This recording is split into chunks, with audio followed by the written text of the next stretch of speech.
teasing and teasing, I'm sitting on him. All of my diamonds are dripping on him.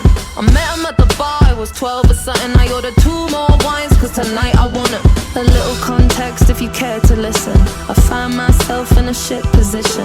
The man that I love sat me down last night and he told me that it's over, done decision. And I don't wanna feel how my heart is ripping. In fact, I don't wanna feel, so I stick to sipping. And I'm out on the town with a simple mission. In my little black dress and the shit is sitting. Just a heartbroken bitch, high heel, 6-inch in the back of the nightclub, sipping champagne. I don't trust any of these bitches I'm with. In the back of the taxi, sniffing cocaine. Drunk calls, drunk texts, drunk tears, drunk sex. I was looking for a man who was on the same page. Back to the intro, back to the bar, to the Bentley, to the hotel, to my old way. Cause I don't wanna feel how I did last night.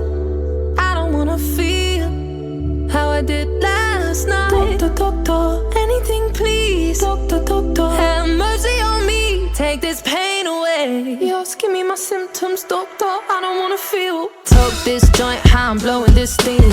Back to my ways like 2019. Or 24 hours since my ex did dead. I got a new man on me, it's about to get sweaty. Last night really was the cherry on the cake. Then some